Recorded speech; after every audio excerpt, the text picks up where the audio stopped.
Good morning, kiddos. What's happening? Today we are giving you a little lesson on a really important concept, which is diction. We're also going to be covering 4 related concepts: denotation, connotation, mood, and tone. So let's get on into it. Now make sure that you are taking our notes on your note sheet accompanied with this video. There are also a few very kind of accessible activities at the end. Make sure you're handling those as well. All of those will count towards completion for today's lesson. So let's do this thing. Okay, what is diction? So diction is the word choice that a writer uses in a piece of writing, the purposeful choice of words used in writing. Now, writers who are any good select their words very carefully to have specific intended effects. Those intended effects are generally to create tone and mood and highlight information as through imagery. It's really important that you're aware that writers are selecting their language. They are selecting their individual words and phrases based on connotation, which we'll get to in just a moment. First, though, we should talk about denotation very briefly. Denotation is the dictionary definition of a word. It is the most literal meaning of a word. Now, if you look at these 3 words below, smarty pants, genius, and nerd, all of them mean basically the same thing. They all have the same denotation. They all mean someone who is intelligent or bright or yada, yada, yada.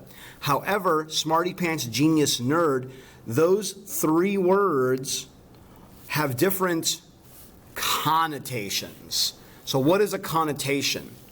Well, words have different ideas, feelings, or associations connected to them. There are ideas and feelings embedded in the word. So the connotation is the implied meaning of the word or the emotional charge that it has. And this is how tone and mood are created. So if we go back and think about smarty pants, genius, and nerd, all right, if we look at these 3 words, we know that genius has a very positive connotation. We associate that with very positive ideas and very positive thinking. So if you called someone a genius, you might be doing that as praise. Now, a nerd has a much different connotation. Even though it means someone who's intelligent, it means someone who might, be like obsessive or overly concerned with certain things or overly academic.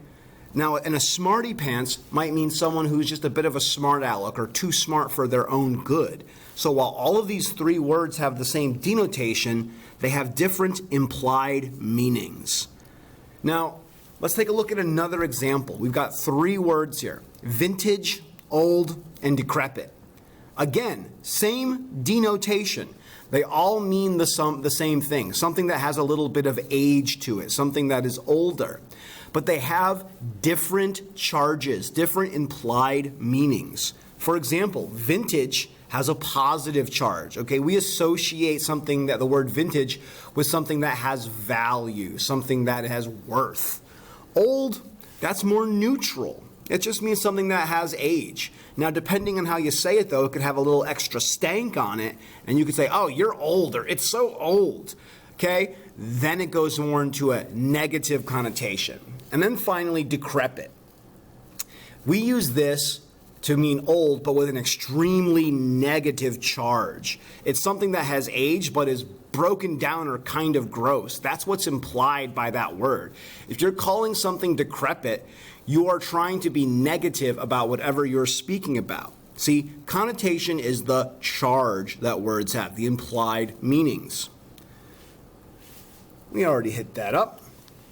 Next, we're going to get into mood. Now, that is the atmosphere or emotions a reader experiences as the result of a writer's diction.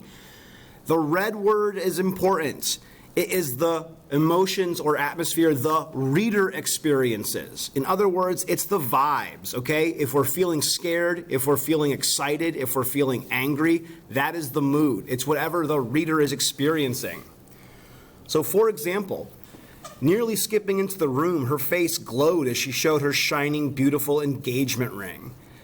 Take a look at this, and we're looking at specific words here, the specific word choice. So skipping into the room, skipping is like a very happy form of movement. Her face glowing, the words shining, beautiful, engagement ring, all associated with very positive, exciting things. So the mood that we're experiencing as we read this passage could be considered joyful, excited, or happy, because as we read it, that's the atmosphere that we experience. Now, tone is a little bit different. It is the writer or speaker's attitude towards whatever it is they're talking about. It's how the writer feels about the topic they are discussing. And that is also created through the connotation of a writer's diction. Now, it should generally be described with an adjective like disgusted, or outraged, or excited, or academic. Okay? Take a look at these two statements here. They both mean basically the same thing, but one has a different connotation, giving it a deeper implied meaning. The floral aroma of the spring roses pleased him. I would describe this writing tone as very, very neutral, very journalistic, very matter of fact. But the second one, the sweet smell of the spring roses overjoyed him, shows us that the writer has very positive feelings about what they're talking about here. The tone is very positive, okay? They are being optimistic, perhaps, or being enthusiastic, perhaps. The writer's attitude here is much more positive because of the diction. Let's take a look at a longer example. The treadmill began to whir and I gripped its handlebars as the belt started moving me backwards. All I could do now was run or begrudgingly barrel forward toward an outdated screen that showed me the terrain I was supposed to be running on. It was made of red squares stacked up, one on top of another. The higher stacks were supposed to be steep hills and the lower ones valleys. I tried to picture them as burning coals to see if that would make me speed up or at least feel like this exercise was somehow connected to nature, even one of its cruel parts. So if we're thinking about tone, we're not just thinking about the mood that we're experiencing, we're thinking about, okay, how does the writer or speaker feel about what they are talking about? And we have to look at the word choice.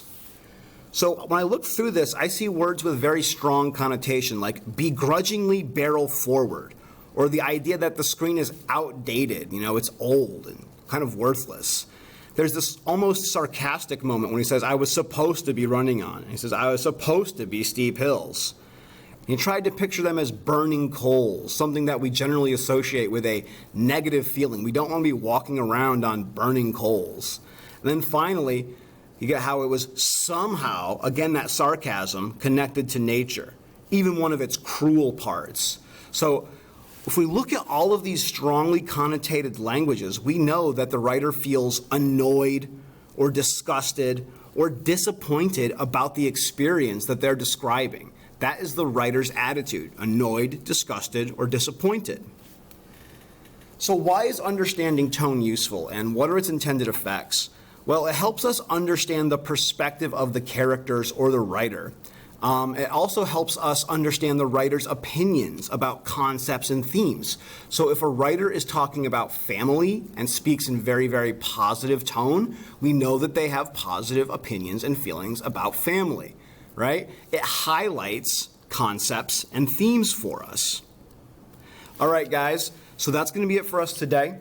Feel free to go back and get any notes that you need. Feel free to reach out with any questions that you have about our couple of brief activities after this.